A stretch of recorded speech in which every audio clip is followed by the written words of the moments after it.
Okay, so thank you everybody for being here. We're very excited to talk about covers too.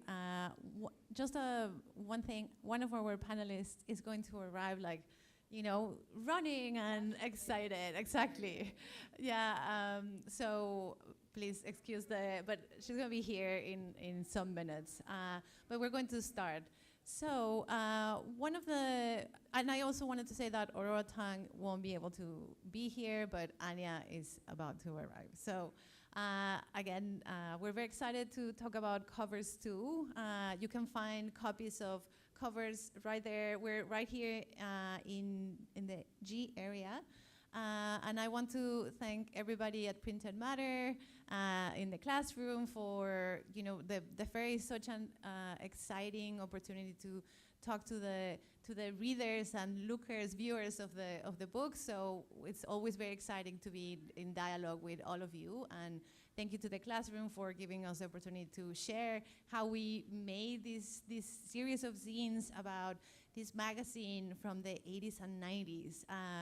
So I wanted to introduce Melinda Guillén, who is the kind of originator, author, incredible mind behind this project. I met Melinda many years ago, and you'll tell a little bit about the story of how the project started, but one of the things that we wanted to really do is this recirculation of different archives of art magazines.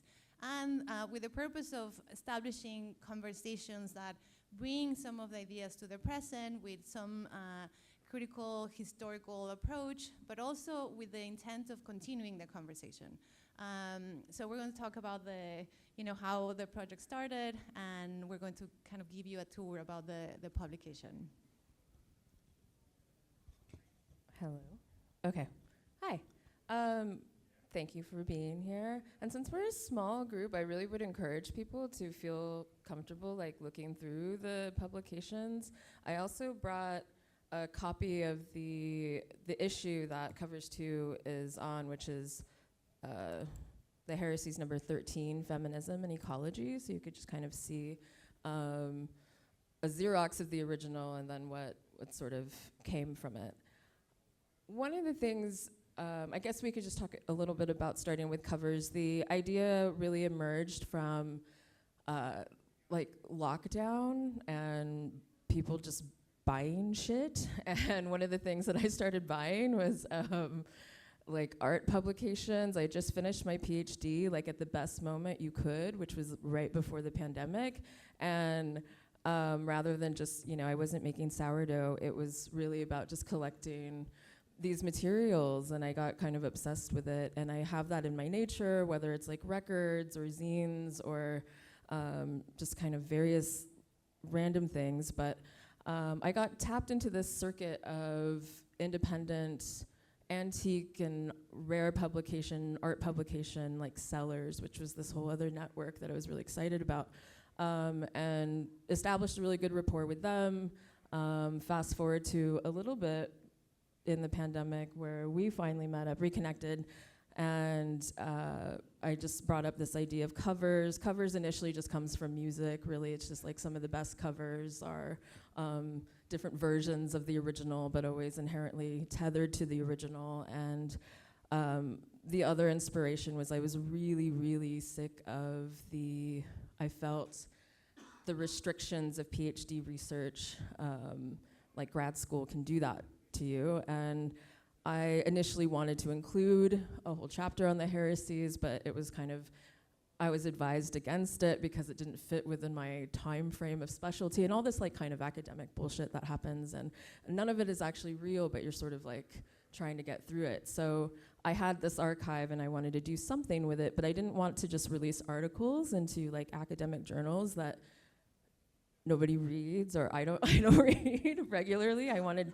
to kind of enliven the material. So we started with Covers 1, which is a reproduction, like risograph reproductions of all of the covers of the heresies and the back table of contents, or wherever the table of contents were. And so it was kind of, it works as this index of this like really rich archive that was kind of a lifeline to me in grad school, and I had to sort of cut it out. So that was step one.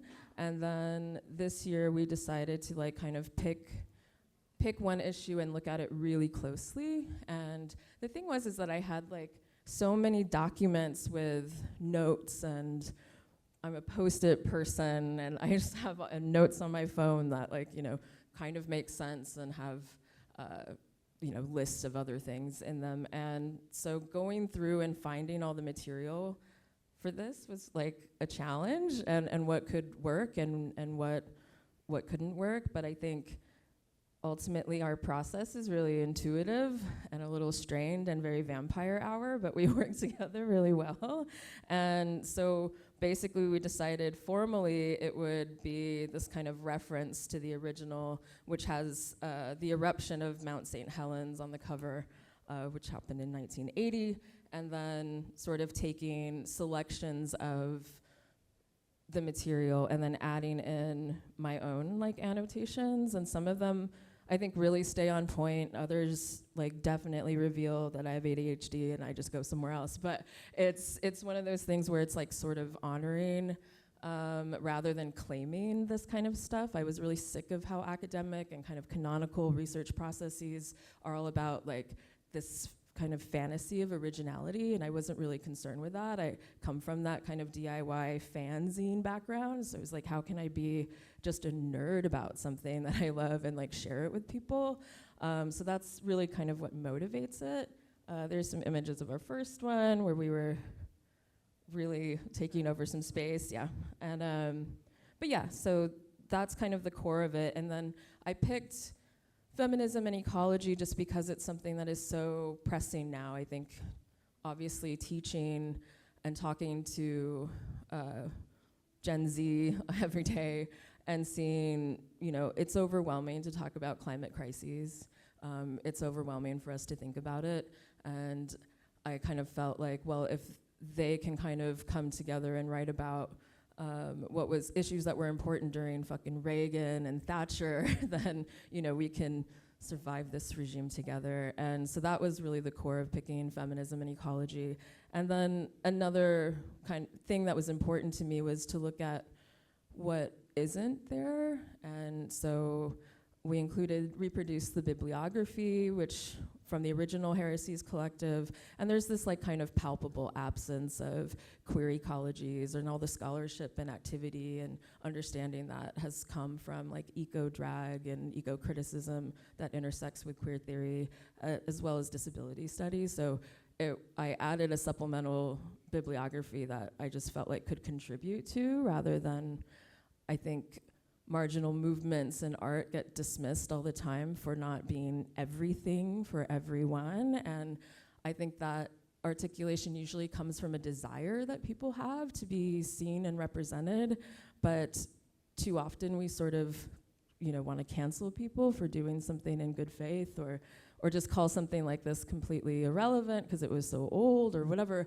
And so I just kind of wanted to reject all of that and just kind of see that a lot of it I really value, but then there's other parts that I found kind of awkward, dated, and troubling, and I write about that too. So, I mean, it's kind of like almost like family histories or something. You're like, what will I excuse? What is bullshit? What can I take with me? And yeah, but that was pretty much the core motivation for it. Yeah, and we're seeing here that you selected around 8 articles to annotate, and so we also have this conversation about what is the nature of the annotation, right? It's not a footnote, it's not a kind of a academic comment on or critical comment, the academic critical comment on the article, but it mixes this also personal experience into the reading and having lived with the articles and having thought about them for a long time. So maybe we can talk about, you know, like for example, Rachel Carson, like the selection. Yeah, the selection process was really intuitive. I wanted to highlight artists that I think maybe people didn't really know about or associate with the Heresies, so like Cecilia Vicuña or Ana Mandela has a very complicated relationship about her time in the Heresies, so I wanted to bring that forward. But then I also wanted to highlight just some of the things that were happening. So the whole issue opens with a tribute to Rachel Carson, who wrote Silent Spring, which was released in 1962, and then that led to many things, but the formation of the Environmental Protections Agency, and all of these things that are being actively unraveled right now. And I thought that was like really prescient.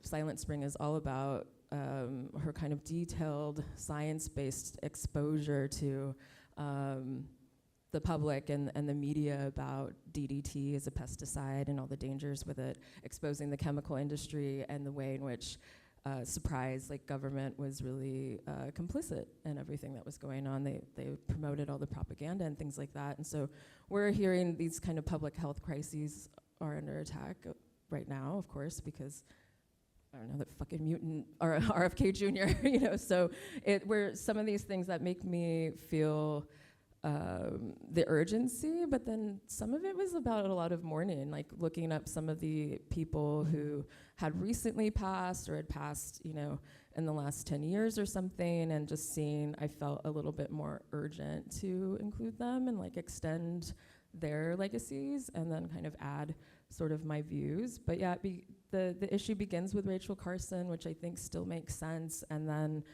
Karen Silkwood, who I didn't know a lot about. And so there was like a lot of kind of active learning that I was able to kind of dig in, which is not the nature of even necessarily curatorial research or art historical research. You're very much just picking what works within the framework that you've given.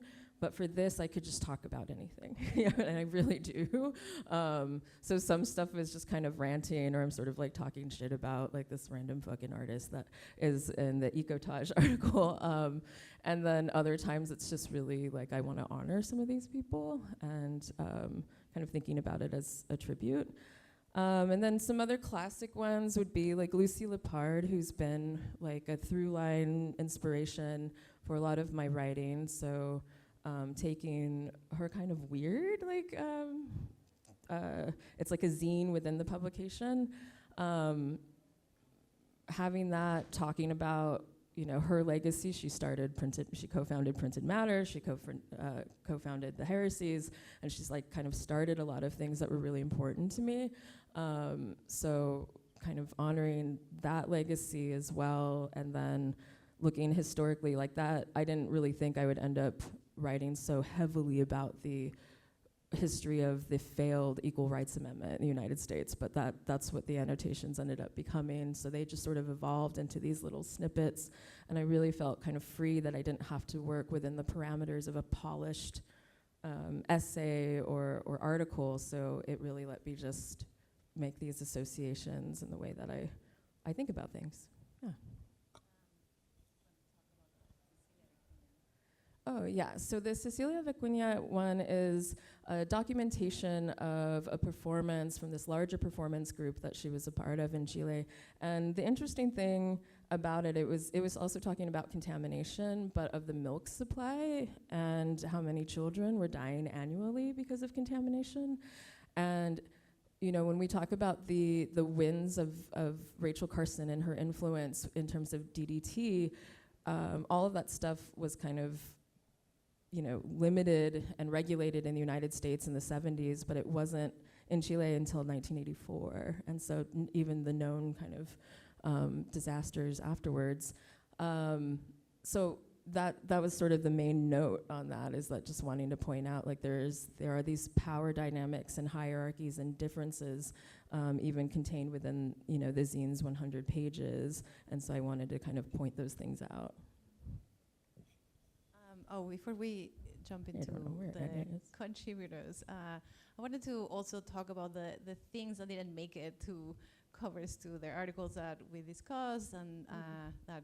So yes, if you can mention a little bit about the ones that you were, okay, maybe I would like to comment on this, but you know, there was a way of keeping all together. There was a kind of sort of through line in the way you were thinking about them. Mm-hmm.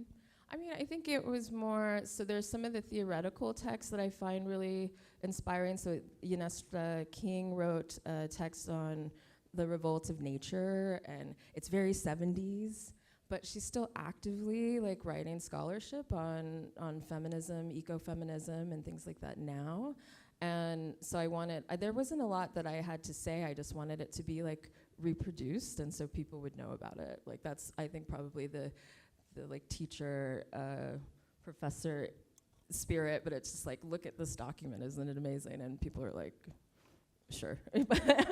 But it makes sense. But some of the other things that I didn't, really include, it was just like, there's a whole section dedicated to like animal rights and stuff, and so I do bring that in with Michelle Stewart, but I picked Michelle Stewart's piece because she's an artist that I really appreciate, but the piece is very weird. It's like just like a weird one-page timeline about penguins and oil spills, and so it wasn't something that, it was a surprising piece. But for the most part, it really was just things that I already had notes for when I was doing my doctoral research and things that I wanted to give life to. And I remember when we started talking about the project, we were also thinking about including, that this project is going to not only be about the Heresies, but these other magazines that are part of your research. Yeah. So if you want to talk about that. Yeah, so going back to lockdown, because everyone likes to think about it again, but some of the other stuff that I was collecting, I had like Joseph Kasuth's publication, The Fox, which was a three-issue publication, which was about artists who write. It was about high conceptualism and artists who write. So I wanted to do one of those, but that would take a little bit longer, but just artists that have this kind of writing practice that is really part of their work. And then meaning was one, high performance was another that I've almost have the entire run of, which went for a long time, and my partner loves all my stuff. But I think we'll do probably a few more issues of the Heresies and then move on to another publication. Oh, you wanna? Yes, please, go ahead. Yes.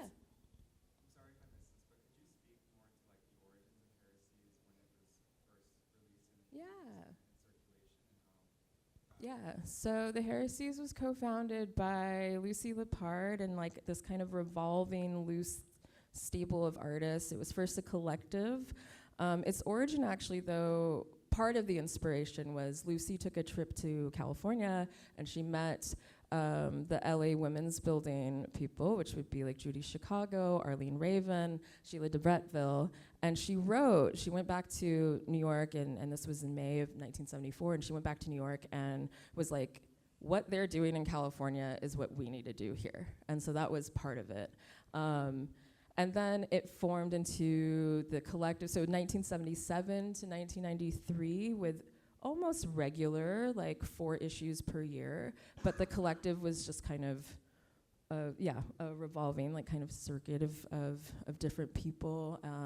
And at the time, these were also primarily women who were just excluded from the major art publications. Surprise, surprise, and so it was this other kind of space for them. It is something that is kind of something in between a magazine and an independent publication, so it's not just like zine, it's very like, it's edited, it has, like ad space in the back and subscription cards and things like that, but it was just something that was available primarily out of New York and then just kind of circulated. Now it's available online, it's in academic archives, it's everywhere, which is great, but it's still this sort of how to make the, how to enliven the material. Hello, Anya. Welcome, Anya. Hello, this is Anya Gallaccio. Got a bit late. It's all right, fashionably late. I'll give you a second if you want some water or anything. Oh yeah, so they continued, I do note this, that they came up with ideas sort of collectively. This issue, one of my favorite essays in it is by this artist who passed in 2023, Janet Culbertson, and it's called Ecotage, and it's just about that overlap of activism, environmental activism that is meant to sabotage usually the activities of corporations and things like that. And it was actually her idea. She brought the idea for feminism and ecology to the collective, and so she's the one responsible for that, which I really love. And so I give a lot of space to the annotations for her work. And can you speak a little bit about the tensions also that, the discussions, not tensions, but like the arguments, different discussions, ideas that were kind of, in conversation, in disagreement? I mean, they're not that apparent, like, just to be honest. Like,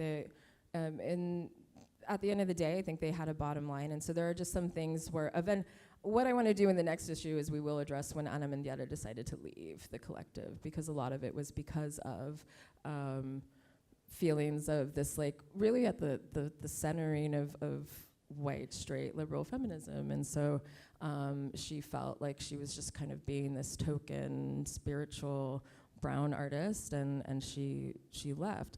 That's not reflected in, of course, why would it be, but it's not reflected in the history, and I don't think it should be used to dismiss anyone, but it's just something that also happens organically.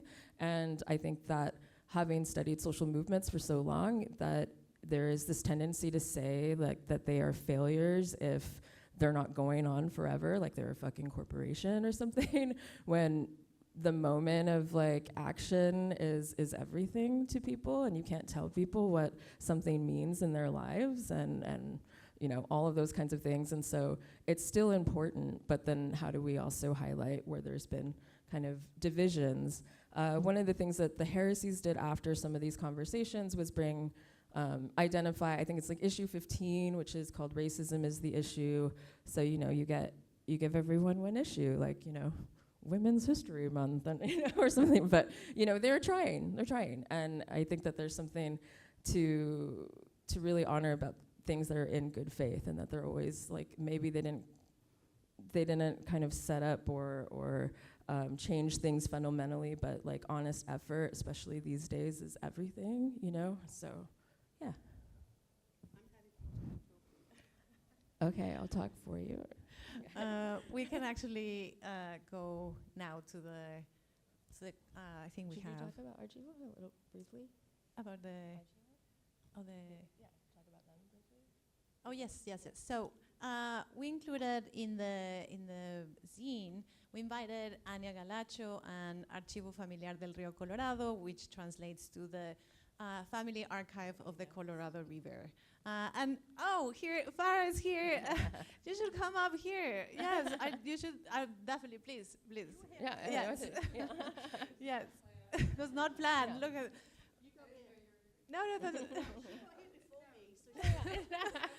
Yeah. Come here. So we invited the collective and Anya to respond with works that they have done and that we think are in conversation with the material that we presented. So if you can just briefly talk about the Archivo and this project that we feature in the scene. I know. Sorry to put you this. No, that's great. I love it. Hi, I'm Farah Karapetyan. I have been going to Mexicali only since 2023, but Jessica Savila and a few other people, Maite Miranda, and a woman who now lives in Mexico City, Rosella, and Minoru, a man who runs Planta Libre there. They all kind of began to explore their hometown during COVID and have been really introducing a lot of amazing discursive practice around the river, which of course the United States moved north over the border in the kind of 19th, 20th centuries to kind of irrigate Imperial Valley, what would become known as Imperial Valley. And they named the Colorado River the All-American Canal. So Jessica and the others have been exploring that through a lot of amazing activities. What we wrote about, and thank you for inviting us to write for this issue, was a recent project in which we invited a youth orchestra to come into the Laguna Salada, which is a dry lake bed because of this irrigation project, and really learn about the waterways and the dryways now, what life is there and what sounds they could observe. And we worked with them to create a lexicon of kind of notations that would become kind of musical notations, and then a score which they have performed that kind of represents the bringing of a storm to the area, so to bring water back to the area. So it's just another way of not privileging the notion of victimization in the area, but of looking for agency with respect to waterways and ecologies in Mexicali. Thank you, Farah. And so, Anya, Anya, this is also the work that we're included by. Anya, could you guide us, please? Is this on? Yes. Okay. Hi. Sorry. So they included a couple of projects with me with trees. I've worked with trees really a lot. People think that I'm this kind of nature lover, hugger. My work's actually, I'm very urban. So I think, again, a lot of people think, knowing my work, that it's just about death and decay. And I always see everything as about cycles and entropy. And so trees obviously have a really incredibly long history. I mean, they experience so many kind of cycles and things.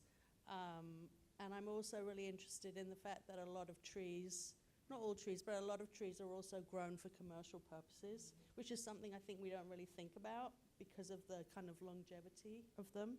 And obviously I come from Europe, so there are a lot of kind of more of an older history of planting oaks, things like that. And apparently one of the reasons that the British colonial empire, why they came to America, was for trees, for the Navy, to chop down your trees. Anyway, so why am I saying this? So anyway, I've done a lot of things with apple trees. Apple trees, again, are something that are really fascinating to me in that to get an apple, the fruit that we enjoy, the tree has to be grafted. So again, from my logic, an apple tree is something that we think of as very, in a cliched way, natural, pure, innocent, despite Adam and Eve. And it's actually kind of dependent or formed by people. So, and this was observed by I thought it was the Romans, but apparently it's the Greeks, in a forest. These two trees grew together. So I'm kind of interested in this kind of collaboration or relationship between our interference, depending on how you look at it. And so again, I think of apple trees as sculpture in terms of them being formed. There's part of it that's growing, but we form the shape of it, especially when they're grown for commercial purposes. You're pruning the tree to maximize its fruit production. And then when the tree is abandoned, and all the trees that I've used have been kind of abandoned for some reason, mostly because they're not commercially viable anymore, the tree starts to grow in a different way, the way that it wants to, just towards the light. So in a kind of very formal sculptural way, that's kind of something that's interesting to me. And the tree, this is the other tree, but the apple tree, the green tree, basically I found in an orchard in Sonoma that was going to be grubbed out, the whole orchard, because they wanted to plant olive trees. And the trees had been eaten by woodpeckers, or pecked by woodpeckers. And there were these really extraordinary patterns all over the trunks and stuff, really systematic, really, can't think what the word is, very regular. There was nothing, they're very systematic. And I just was fascinated by the fact that the woodpecker, again, in terms of this logic, had made this kind of serial repetition, this kind of mark on the tree.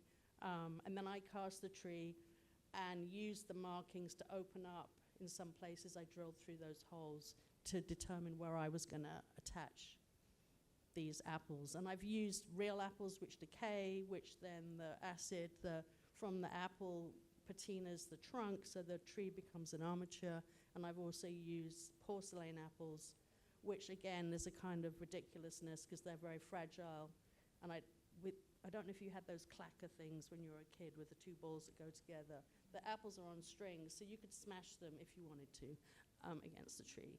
And then the other tree, the one that you were looking at before, was an ash tree, really, really huge ash tree. And there was, I think they've sort of started to work some things about it now, but this, what would you call it, epidemic called ash dieback. So again, ash is something that's really quintessential to the British landscape. I made this in the UK. And these trees had to be cut down because the spores from the tree, from the leaves and stuff, would obviously carry in the wind, and that was contagious. And you can jump in because I'm being very long-winded. Oh no, you're not. The tree Melinda wasn't saw going to this be tree. useful for commercial purposes because it had ash dieback, which is like a fungal growth that it looks mushroom-like, but then it can release spores, and that's how it kind of infects all the trees. And then at a certain point after, in the duration of even the exhibition, there was what we were like, there's a baby tree, but that's actually just something that trees do as a survival mechanism to try to kind of in shock, like survive, you know, and kind of put all of the energy that it's left into becoming something else, but it's actually, you know, when in fact it's dying. So I'm morbid and I really liked that, and so that it's included in here, but yeah, that was just in the life cycle of it and happening at the same time of you, like, then planting this orchard in Kent, you know, so enacting a life cycle in a way. Yeah, Melinda she came to my show in Margate and saw this. So yeah, so the tree was cut. I can't remember how tall it was, but we cut it. Do you want me to shut up? No, the cuts. Oh, No, we weren't We telling you cut to cut it it out. at 30, sorry, we cut the whole tree down, but the bit I wanted was like 30 feet up, which was kind of, again, a very literal, logical thing. It was where you would be at that bit in the building where we put the tree. The tree was on the second floor, isn't it? Yeah. So we cut this huge bit of tree. It was supposed to be cut in like 6-foot pieces. So again, a kind of very systematic logic to cutting it. And then if there was a curve, the 6-foot followed the curve. So again, it's something, as an experience, we have some sense of some of these trees being huge. But if anyone's ever been to the sequoias or the redwoods, you can't get far enough back of them to have that sense of scale to yourself until sadly one's lying down, and then you're just kind of walking and walking and walking. Yeah. So you had this experience of being able to come really close in to the tree, an experience that you wouldn't really have in terms of being close to it. And again, there was so many forms of life. There was lichen, there was moss. There was this big hole where there must have been lightning damage a long time ago because it had kind of healed over. And there was dirt in there where, as Melinda said, all these mushrooms started growing, these really strange mushrooms. And then a kind of in an armpit bit of the tree, there was this little baby tree growing out. So it was kind of extraordinary how, and I kind of spritzed the moss through the exhibition, how the tree kind of really wanted to live. And now it's gone, because the mushrooms have gone, it's gone back into the forest to be a kind of habitat. Apparently it hasn't got any more bugs in it. I think about that also in terms of your work with scale. Like if you've gone out to see some of these canonical pieces of land art, like when we've gone to see Double Negative in Nevada, Michael Heiser's Double Negative, and the documentation of it always looks so monumental, you know, these like cuts into the landscape and stuff. But when we went out there, it was like everything else around it was infinitely more interesting and beautiful, and you're sort of just like, what a fucking nerd. But it's still that like, the process of finding it and going out there was amazing, but the thing, you know, of course, consciously called Double Negative, it wasn't as incredible as just the valley where it's at, outside of Overton. But also when we saw it, we were really lucky that it had kind of degraded. So quite a lot of it had collapsed. Yeah. We camped in it, which we're probably not supposed to, but No. But it was kind of amazing being in this space. And a lot of that kind of the land art was a lot of the reason also why I came to California, to have some sense of scale. Europe's much more kind of compacted, and you don't have those, you know, those kind of distances. You're in another country. And I think a lot of my experience of the West anyways, in relation to the car, and even thinking about Georgia O'Keeffe, and I guess a lot of those people painted from a pickup truck. You know, they painted from a vehicle because the landscape is so inhospitable in terms of that. So again, there's always this relationship in terms of how we perceive the landscape. Yeah. It's From like we afar. have no sense of our tininess in it. Yeah. And I wanted to ask, now that also both of you are here, in relation to, the heresies, like the kind of through lines or genealogies that you're also following with your projects. We talk a little bit about, putting these works in conversation with the selection of articles. So and also you can comment on that would be great. Yeah. I think, so there's a couple things, like I was really excited by the river project because of water and this sort of poetic kind of and ritualistic invocation of a storm and sound of something that isn't there anymore through various colonial processes. And then for the heresies, the very first thing I did was do a deep dive into the history of Mount St. Helens, and then did we have the log mat? I just wanted to know what it looked like after the blast. So in 2025, there was another stirred up wind gust kind of picked up some of the dormant ash, and it looked like it was going to blow again, but it didn't. But of course, given the conditions we're in, people were really freaked out about it. And I wanted to know about the aftermath of it. And so this image is just north of the volcano. And what you see is an area called Spirit Lake. And it is covered in a log mat of trees that were blasted into the air, violently uprooted, over 45 years ago. The area itself used to be a tourist area. There were cabins, and people would go and swim in the lake and all of that kind of stuff. It hasn't returned to that. Now it's more of a day hike kind of spot to look at.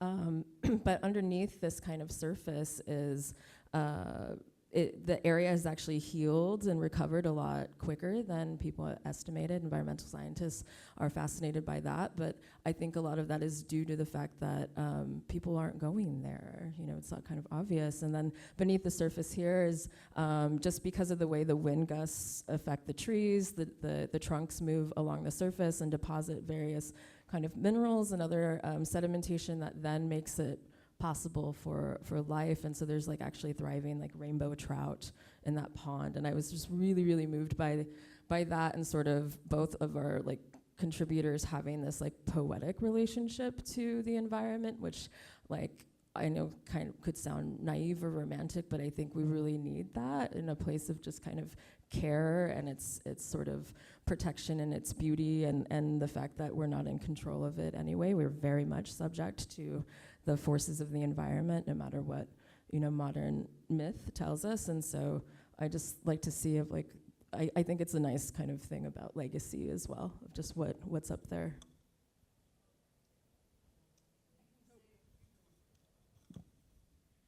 I can say I don't know much about the heresies, and this is partially why I showed up to be here to listen to you.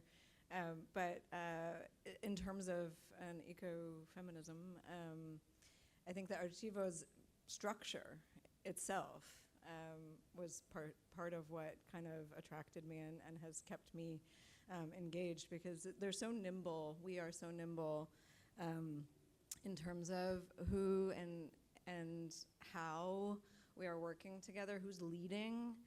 There isn't some kind of person at the top who is directing each project. Somebody kind of an idea surges forward more powerfully with one person, and they may introduce it, and then that idea changes. Of course, this is not a new idea.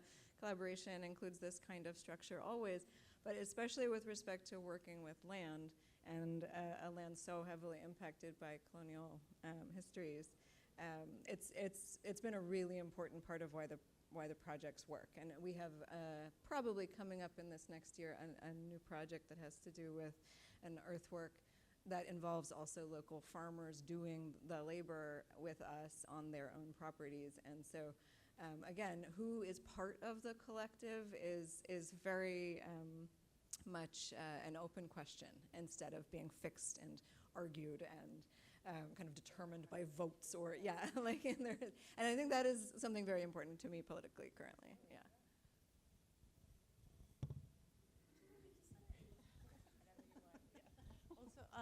if you were close to, we have 10 minutes left, so I want to open if you want to ask questions, and also.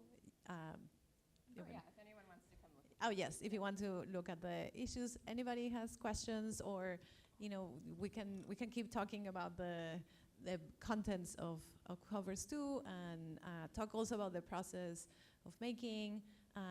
Anybody, any question? In light of the current climate right now in the U.S., and we look at the U.K., we see a similar swing to the right. How do you see a way forward here? I mean, for women yeah. in particular? Oh, yeah. I mean, for everybody. Like, I think that was something I think I mentioned it at the beginning. I found it fascinating that for all the gloom and doom that we know is real, but also really inhibits our ability. Like, there's an inertia. People feel like, what can I do? And I think that, historically, anything that's ever really mattered has always been just local and committed people. Like, your immediate impact, your power and everything is really like local. And in the context of this was 1981. This is like Reagan, Thatcher. And I'm like, they fucking managed to survive through it and still work. And I find that really inspiring, because it is by design oppressive, like what we're dealing with, like on all fronts. And so I think that there's something from history that can really illuminate how we got here, instead of just only looking at some of the histories that, we know. We're still waiting on the trickle-down economics of Reagan and stuff. Maybe that was a lie, but it's still, there are all these other things happening, such as this. So and then I also teach, so I like talking to younger people because they make me feel hopeful. Yeah. Sorry, you were about to say. No. I mean, I'm a product, I'm 62 or 3. I'm a product of my parents of the 60s. So I was always brought up to have some kind of sense of civic, I guess, duty. So, which is something from teaching I found quite weird. So, that other people weren't brought up like that. Mm-hmm. So, I just think that, again, it's about small gestures. That's how, you impact the people around you, the closest to you, and it kind of spirals out. And I think, again, in terms of women, other underrepresented individuals are used to not being the center or not being the focus, and have achieved amazing things. So I think that sort of gives me hope as well, that people have done amazing things and continue to. So I think it is much more about kind of grassroots things and people kind of communicating. And I guess a positive thing about being online is that you can kind of make groups with people far away in different time zones in terms of sharing ideas around farming, around all of these kind of things, which would have in the past been really, really difficult in terms of making smaller communes, groups of,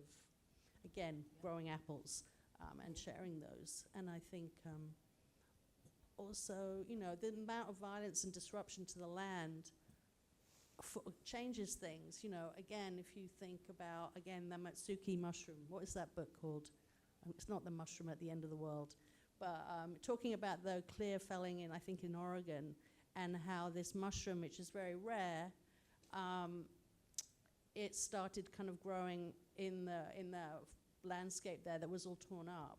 And there's a lot of East Asian migrants go, and it's part of their culture, this mushroom. So they go and pick this mushroom, which is incredibly expensive in delis and things. So there's this whole other economy which is built up around sort of trauma, violence to the landscape. And there's lots of examples of things like that, which again is something I find really exciting. Not the violence, but that positive things can somehow happen despite those things. I think that has to come from a certain level of trust, which is trust in people and your communities that is also being eroded on purpose. That's what social media is supposed to do, and it's supposed to reinforce alienation and then make you buy random shit, and that's what it's for. And then so if you just know that, like, why wouldn't you want to do the opposite of that, you know? People are always saying that, you know, history is being written right now by Trump and whatever, all these people. But actually, if you shift your focus to a different historiography, you're supporting and citing these kind of moments of agency, a lot of which have been transcribed in journals. Yeah. You know, if you look at the Revue du Monde Noir of the Black diaspora in Paris between the wars, or Lola Alvarez Bravo's work with the rural teacher, like, there are so many books throughout histories and magazines throughout history that actually inscribe that agency into a kind of a reference point for future generations. Absolutely. I think this is really important. Yeah. I just wanted to say that this is also why we made this project, why we're publishing this project, precisely because there is a way of thinking about the present with work that has done in the past. We don't have to invent, right? Like the struggles have been the same. So I think it's important to revisit these ideas. I was going to ask about the design as well, and how you worked together specifically to figure out where the artists would be inserted into the annotations and the archival documentations, but even broader too. I'm interested in how you all collaborated and how you made design decisions. Yeah, just a little bit about, I didn't mention Taller California, and I just want to, you know, in Spanish, taller means workshop, because everybody says taller, and it's not taller, but it's just taller. So I just wanted to, you know, part of the word taller is incredibly important for how we think about the books, right? The books are these really alive organisms that come to life with the people that I collaborate with. So there is, and also there is this really important relationship to content, to the ways in which touching and seeing and reading change our time with the book. So that's really important. Also, another thing that is important for us is the affordability of books. So the design decisions and the editing decisions also respond to that. And then this is the, part of the ethos of Taller is that collaboration and that experimentation. And for covers, as you saw in the photographs, this is the process of the first issue. Melinda laid out we have all the magazines there. So we kind of were also, it was a really special moment to have all the magazines there. I felt like I was in this moment of like, okay, I have this treasure in front of me. And so we touch all the magazines, we reproduce all of them. So there was also kind of mimicking an action of saving this, or like caring for these issues, for these magazines. So that covers one is 8.5 by 11. Just like the original. Exactly, just the original. And so we wanted, we're going to use a riso, and so it responded to, we wanted people to just see and pass and kind of take in these the covers at once. And as an index too. Yeah. So not just the covers, but the table of contents of every single issue was important. Yeah. And so that was really, really important in terms of the design, right? That we didn't intervene anything other than the color of the covers. Also to play with the concept of covers, right? And then, for example, we didn't organize them chronologically because we also wanted kind of at least to me was important that it was not chronological, because it is about someone's take on an archive. Yeah. It is not a facsimile in that sense, but it's kind of getting messy in the archive. And then with covers too, for me it was very important that that you could hold it in a different way, that it was a little bit of a zoom in. And in some of the books, many of the books that we published at Taller, the insert and the cut page is something that we use a lot.